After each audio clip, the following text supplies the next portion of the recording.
deep down, pretty much everyone I've ever met thinks they could be doing a much better job of looking after their money, me included. How do I know this? Because I am honoured to be someone that people trust with their money problems on the TV, the radio, and on my Money Clinic podcast, and in everyday life. You're listening to the opening of my book, which suggests you feel like this too. Welcome to the club. You're in good company. We don't admit perfectionists, and I'm so glad to meet you. But first, I want to make a confession. For years, I've said that I would never write a book about money. I also said that I would never get married, as my dad kindly reminded everyone when I finally tied the knot 10 years ago. He got a big laugh. The simple reason I vowed never to write a book about money is because I've never wanted to read a book about money. Murder mysteries are more my cup of tea. But reading money manuals covered in pound signs, reeking of sensible spreadsheets, finger-wagging experts who never put a foot wrong, and boring facts and figures, quite frankly, I'd rather go down the pub. Which begs the next question. Why should I expect you to hear this book about money? Because it's written especially for people who would never, ever buy a book about money. And if we were sitting chatting in the pub, what I've written down for you here is pretty much what I'd say, just with fewer F-bombs. One of the biggest problems with money is that we all have far too much going on in our lives to get to grips with it. It's complicated. It's written in another language. There are lots of scary numbers and other things that only boffins understand. In short, it gives us the ick. Dealing with money issues makes us feel anxious at the best of times, but at the time of writing, the cost of living crisis is cranking up that fear factor.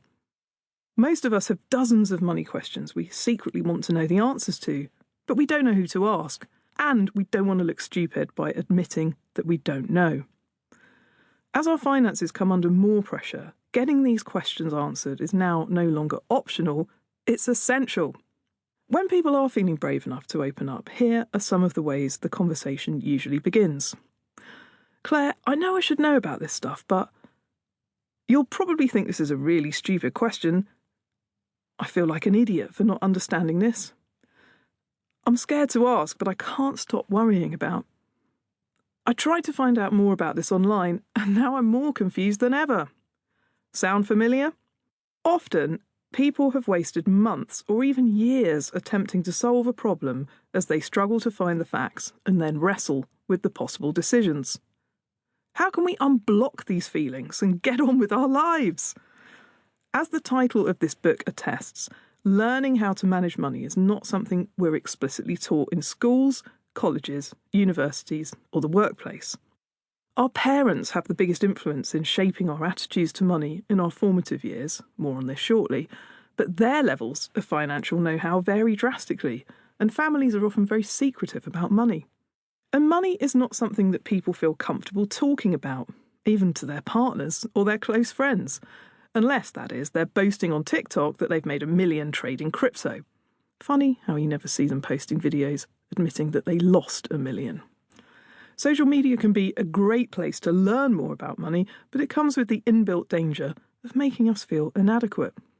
The emotional baggage we attach to money issues is way over the standard airline limit. This makes it difficult to talk about money, but if we turn to Google to search out the answers, it can also be stressful, not to mention time-consuming. Finding trustworthy, accurate, and independent information about money is hard, and there are so many different products, rules, regulations, and catches that you need to be aware of. However, most people can't afford a financial advisor to help them make decisions.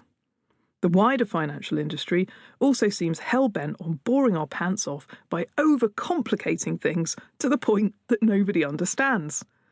This makes it hard for us to make decisions, so we put them off. Perhaps forever. Most of us drift around in a state of financial inertia, and banks and financial companies profit from our lack of know-how. For this reason, there are lots of things in this book that I believe most people in the industry don't want us to know. Why? They'd take less of our money if we wised up. As well as making you feel less overwhelmed by money issues, I hope the lessons I have to pass on could change your life for the better. And if anyone asks if you're good with money, the answer is, You're about to get much better.